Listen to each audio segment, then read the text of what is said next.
JHK here for Sportskeeda, and joining me right now is UFC featherweight Steven Peterson.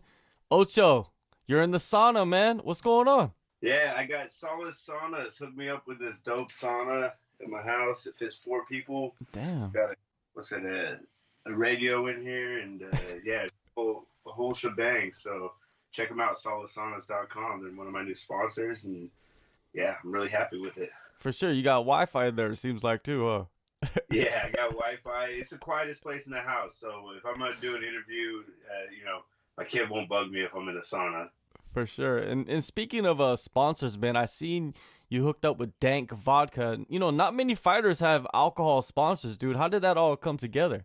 Yeah, it's just Dallas is a really good network, and people are good people are really intertwined with each other. And I met a friend of a friend. I was doing this acting gig for a pilot reel that we were shooting for Netflix, and one of the sponsors was Dank Vodka, and I met the owner of the company, and he was a real down to earth, cool dude, and he said he's looking to get into some promoting here in Dallas, and he's a real fan of the sport, so it just linked up, and Dank Vodka is really cool because it's terpene infused vodka, so it's not like sweetened with all the sugar. Like I'm not gonna say the other brands, but there's some that'll make your stomach real weird, and no, it's a real clean vodka and premium stuff. Yeah, man, that's good to hear, and I'm happy for you, man. It's always good to spread your wings. And talking about the Netflix, what's going on? Can you reveal anything about that? Yeah, so I did this acting gig where I was basically a bad guy, and it's just a pilot reel for a Netflix show, and we're hoping it'll get picked up. But so we recorded the whole sizzle, which was basically the timeline for the show. So it has all the action and basically tells the story without having all the dialogue in between. Playing the bad guy must be more fun, I think, right, compared to the Oh, good guy. for sure. I mean, I enjoy both roles. I can be the hero, but I'd much rather be the bad guy. Yeah, for sure. Now, let's get into the fight career. Last year, man, 2020, COVID was going on. You had that elbow injury, and I know that you were in recovery. You know, tell me about the recovery, and were there any speed bumps on the road back to the training room? Yeah, definitely. It was originally supposed to be a real short recovery, 6 weeks, and then when I went under the knife, they realized the damage was a lot more extensive than they had thought originally. So they did a whole ligament repair, and that ended up being more of a 16-month layoff. And so that just it was disheartening, but I took it for what it was. I used it to get better in all areas and kind of network and do other things with my life. I'm much more than just a fighter. So I'm a business owner. I'm a father. So it gave me time to spend with my son, and I'm a coach. So it gave me a lot of time to focus on my students overall. So I use that time to become a better coach and just a better martial artist in general. Uh, when I started to get back to training, I accepted a fight, and then ended up getting COVID around last Christmas time. And it wasn't too bad, honestly, but it put me out of training, and I was out for about a week and a half. And by the time I was cleared, uh, there was 4 weeks till the fight, so I hit the gas. I just went, all out. I was like, yeah, no, I'm gonna definitely fight, right? And then I ended up injuring myself from overtraining or hitting the gas too much, and so that set me back a little bit, and then I got that all taken care of, and now I'm healthy, and man, I'm just ready to get back in there. I'm enjoying every day in training. Now that I'm healthy, it's like it's rekindled my spirit and my love for martial arts and for fighting in general. I feel like this is the best version of me, and when I'm training for a fight, I'm happy in general. When a fighter takes a long layoff, there's a lot of mystery. You know what I mean? Mm. Of like, what were they doing? Were they training? Were they not training? What were they working on? You know, stuff like that. That's what makes this sport fun because you're riding that momentum off that spinning back fist knockout, man. And I feel like it was like, man, I wish you would have fought, like a month later after that because it was just like you need to take advantage of it, right? Right. Yeah. That's what I felt like too. I was like, man, now the hype's on. It's time to get this train rolling. And then I had that roadblock, and so it kind of slowed down my momentum.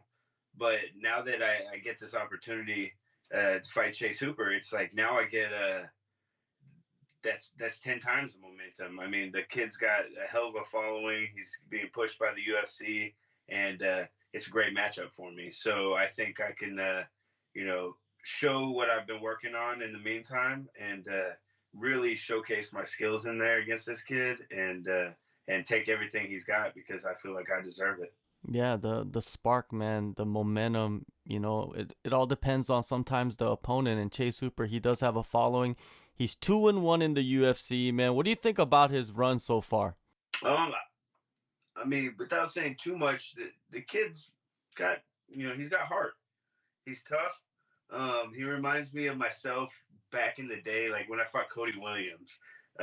Like I got rocked, like I got dropped twice in the first round. I think I got dropped in the second round too. Ended up winning that fight with Uma Plata. It was like I had no chance in that fight, and I pulled it out of my ass, and he's made a habit of doing that in a couple of his fights. So it's you know, I'm I'm a fan of the style and the heart, but he doesn't have a chance against me. I'm way too seasoned. I got way too much experience and way too many tools in the basket for him. Lately, you've been in striking battles, you've had knockouts, and I think a lot of people forget that you submitted dudes, a lot of dudes in the past, man. And do you feel like that's like kind of like the ace up your sleeve? Yeah, kind of like MMA fans and media and even the matchmakers. Everybody's got a short memory in this sport. They only remember what you've done lately. And ever since I fought Leandro Higo, it was like I really had to focus on my striking after that fight because that's where I kind of exposed. So I've been really focusing on that, and that's shown in my fights. I've been striking a lot more, not so much grappling. So yeah, it's something that I'll always have. I'll be able to pull out stuff. Like if it's not going well, then I can always do a Hail Mary submission, and it's something that people don't realize. This kid's tough on the ground, right? And everybody's scared to go to the ground with him, but I'm not scared to go to the ground with him. I'll happily oblige. I'm not gonna be stupid and jump in his guard or not give him a chance. Like why? Even if he was a striker with no ground game, I'm not just gonna jump in there and leave my neck open. I'm gonna fight the right way, and when the opportunity presents itself, then I'll go to the ground with him. But until then, I'm gonna be showcasing my striking skills and showing what I've been working on.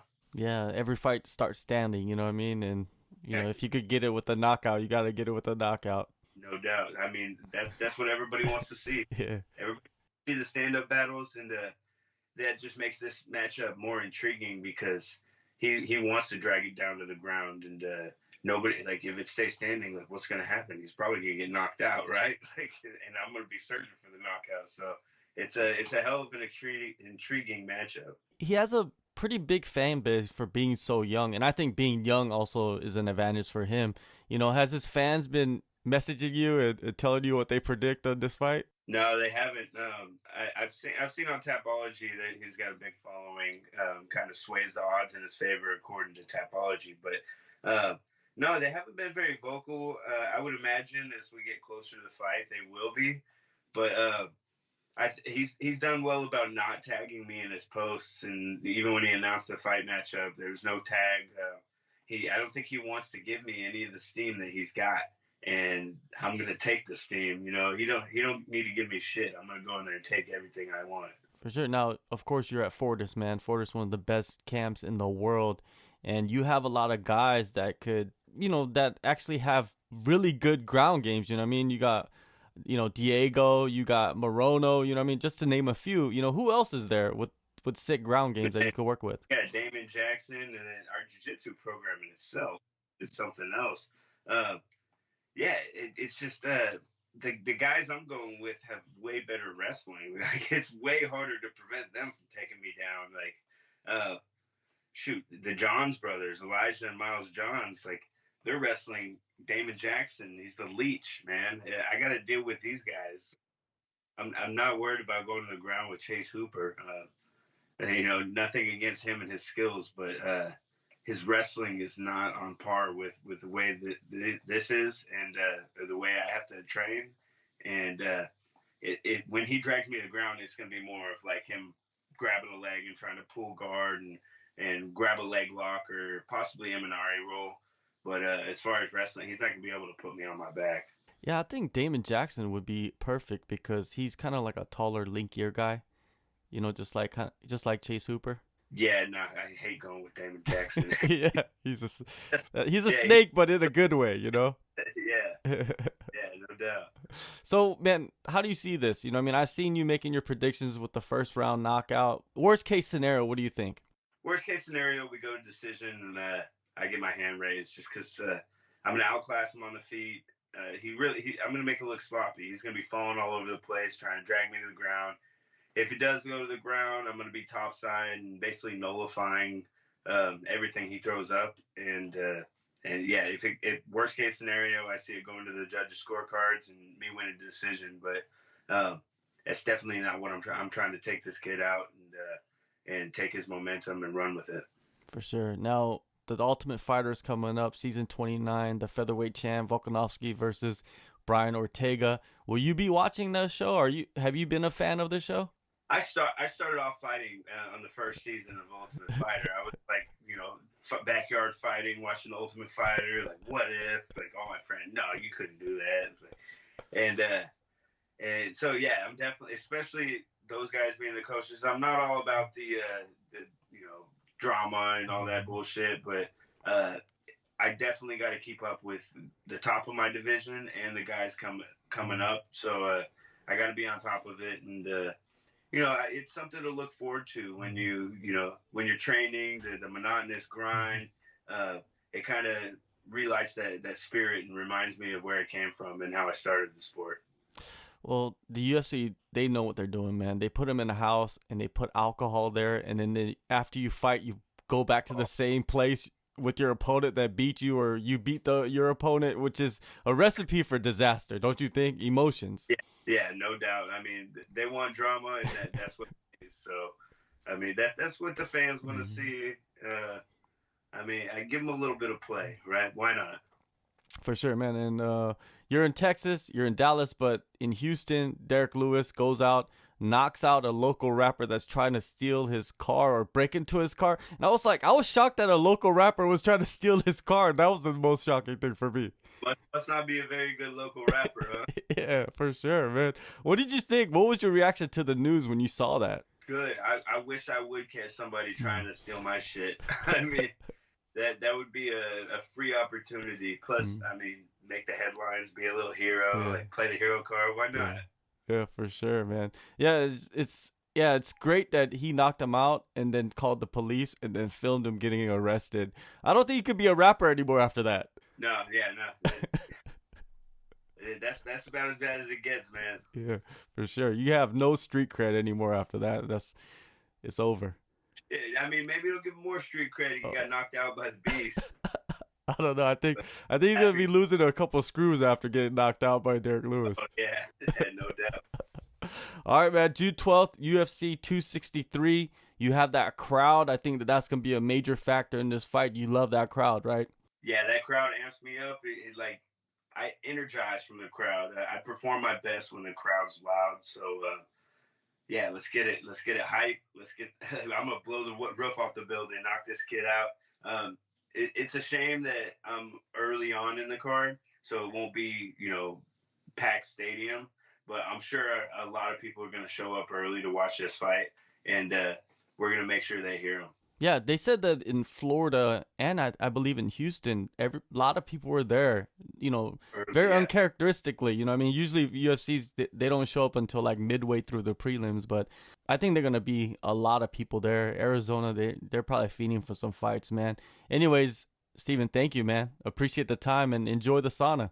Yeah, my pleasure. Real quick, want to give a shout out to all my sponsors, CWL.law. Limitless Sport Picks. Check them out on Instagram at Limitless Sport Picks if you're into sports betting. Solid Saunas, Dank Vodka. Uh, shoot, I wish I had them all on the top of my head, but everybody I met, Hutch's Barbecue, uh, and the chicken snacks. I've been working with Kurt Angle on chicken snacks, so he's got Physically Fit Nutrition is the website. So physicallyfit.com. Check out chicken snacks. Delicious snack for the road. Yeah, thanks guys. Thanks for your support, and I'll see you June 12th.